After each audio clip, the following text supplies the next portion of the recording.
Assalamualaikum warahmatullahi wabarakatuh. Halo, selamat datang di podcast kelompok 6. Bersama rekan saya Muhammad Faisal Faturrahman, bersama Fitri Nurhawa dan Saskia Dwi Lestari. Kali ini kita bakal bahas strategi apa saja untuk mengatasi ancaman di bidang ideologi. Nah, ideologi itu sebenarnya apa sih?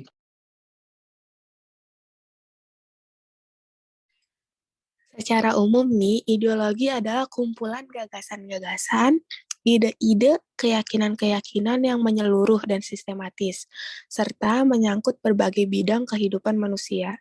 Ideologi merupakan cerminan cara berpikir orang atau masyarakat yang membentuk masyarakat itu menuju cita-citanya. Ideologi adalah sesuatu yang harus dihayati hingga menjadi suatu keyakinan. Ideologi merupakan suatu pilihan yang jelas, membawa komitmen atau keterikatan untuk mewujudkannya. Semakin mendalam kesadaran ideologi seseorang, maka semakin tinggi juga komitmen untuk melaksanakannya. Komitmen juga tercermin dalam sikap seseorang yang meyakini ideologinya sebagai ketentuan yang mengikat, sehingga seseorang harus meyakini ideologinya sebagai ketentuan yang mengikat, harus ditaati dalam kehidupannya, baik dalam kehidupan pribadi maupun masyarakat.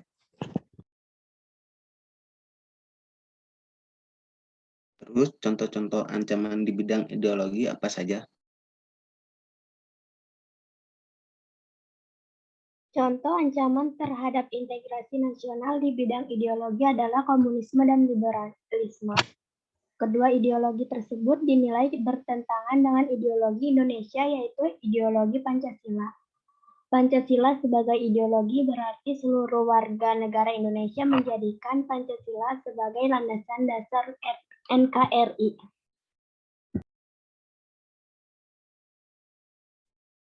Pengertian komunisme sendiri itu apa sih? Istilah komunisme sering dicampur adukan dengan komunis internasional.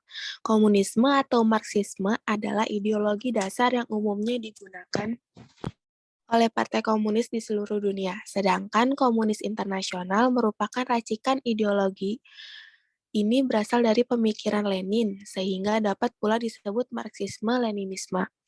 Dalam komunisme, perubahan sosial harus dimulai dari pengambil alihan alat-alat produksi melalui peran Partai Komunis. Logika secara ringkasnya, perubahan sosial dimulai dari buruh atau yang lebih dikenal dengan proletar. Tetapi perorganisasian buruh hanya dapat berhasil dengan melalui perjuangan partai. Partai membutuhkan peran politbiro sebagai think tank. Dapat diringkas, perubahan sosial hanya bisa berhasil jika dicetuskan oleh politbiro.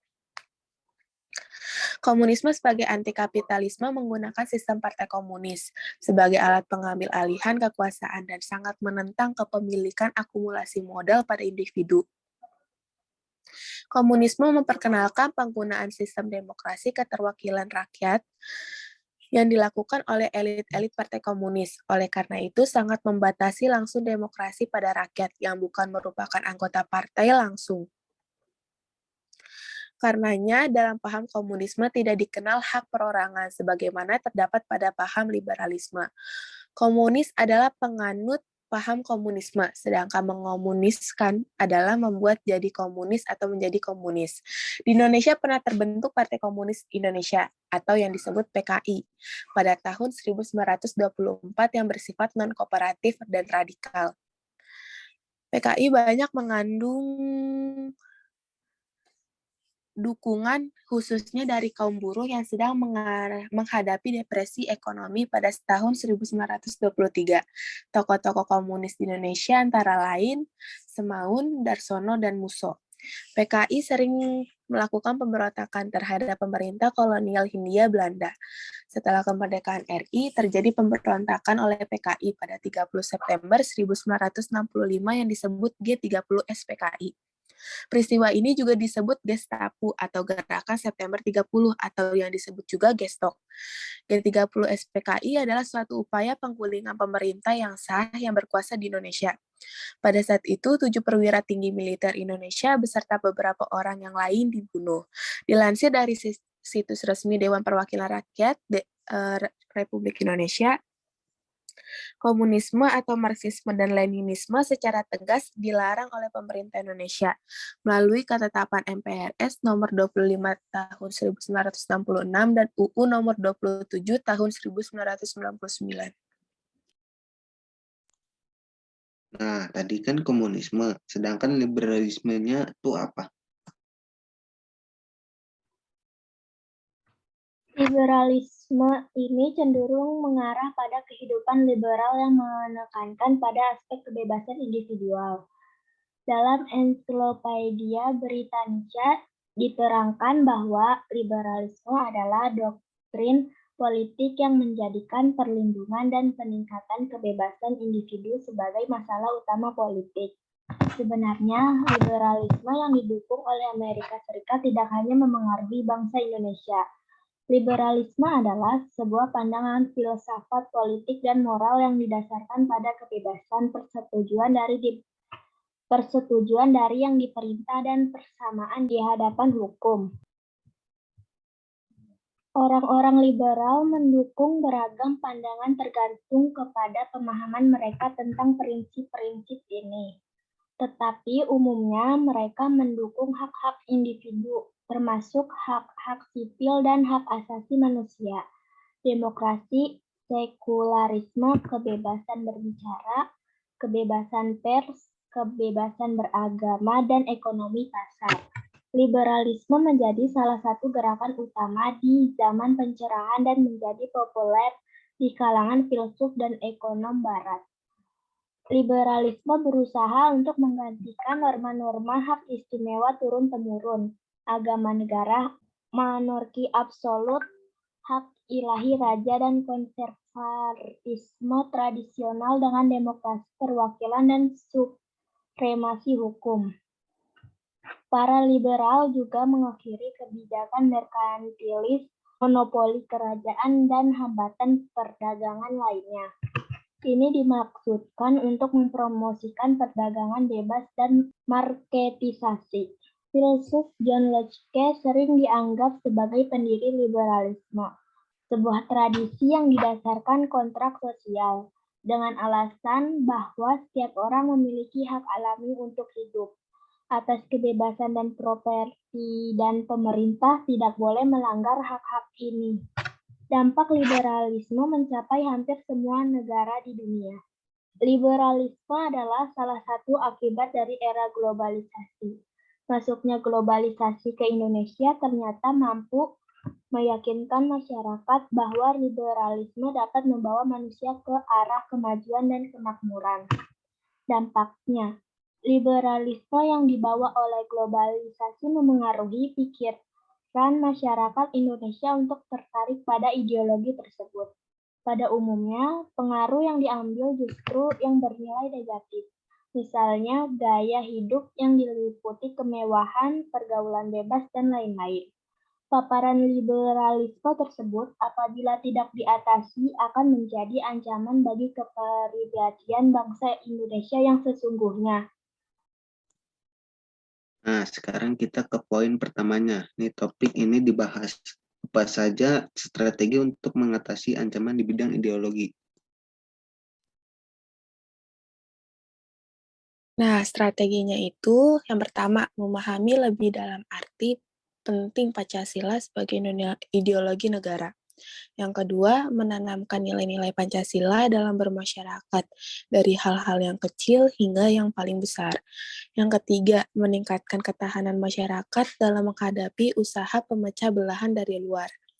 Yang keempat, menumpas setiap gerakan secara separatis secara tegas, dan memasyaratkan wawasan kebangsaan dan implementasi butir-butir Pancasila dalam rangka melestarikan dan menanamkan kesetiaan kepada ideologi bangsa. Akibat dari ancaman itu sendiri apa sih?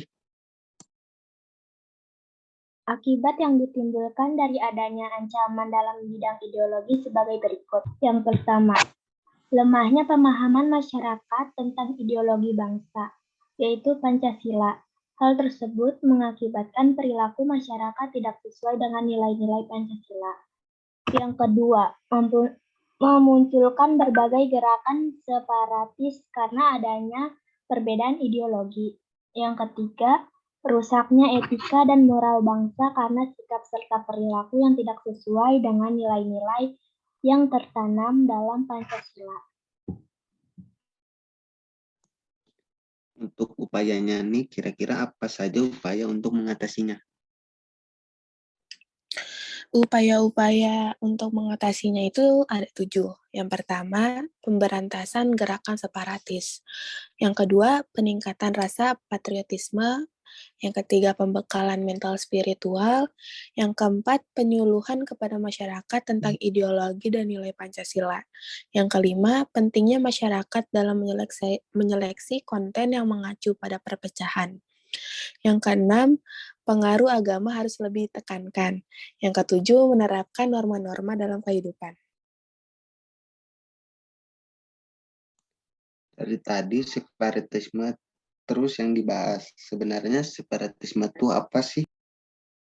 Separatisme adalah suatu gerakan yang bersifat mengacau atau menghancurkan untuk mendapatkan kedaulatan dan memisahkan suatu wilayah atau kelompok manusia yang dilakukan oleh gerombolan pengacau.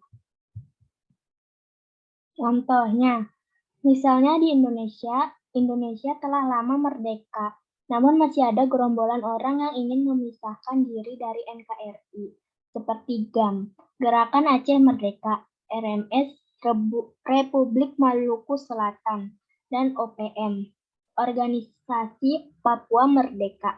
Di luar negeri juga pernah terjadi gerakan separatisme, misalnya yang terjadi di Quebec, Kanada, dan ketika Cekoslowakia memisahkan diri dari Uni Soviet. Jadi ini, dalam sebuah bangsa atau kelompok selalu saja ada orang atau golongan yang ingin dan berusaha untuk memisahkan diri dari bangsa atau kelompoknya dengan alasan untuk mendapatkan dukungan. Orang atau golongan ini yang disebut separatis. Mereka berupaya untuk mendapatkan kedaulatan atau pengakuan sebagai bangsa atau kelompok yang merdeka. Di Indonesia lebih mengenal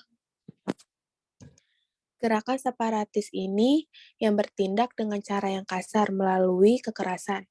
Hampir semua tindakan separatis yang ada di Indonesia ditumpas atau dihentikan dengan kekuatan bersenjata. Hal ini dilakukan karena gerakan separatis mengancam kedaulatan atau keutuhan suatu negara.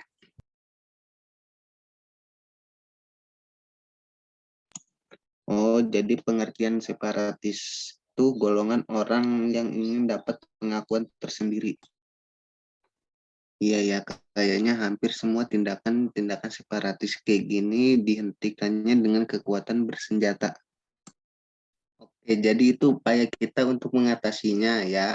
Nah, podcast kita hampir selesai. Ini kesimpulannya yang dapat diambil adalah semakin mendalam kesadaran ideologis seseorang, maka semakin tinggi juga komitmen kita untuk melaksanakannya.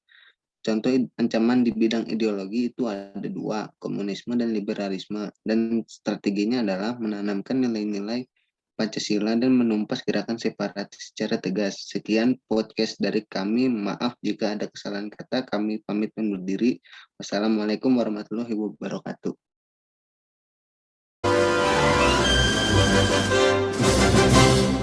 Garuda Pancasila.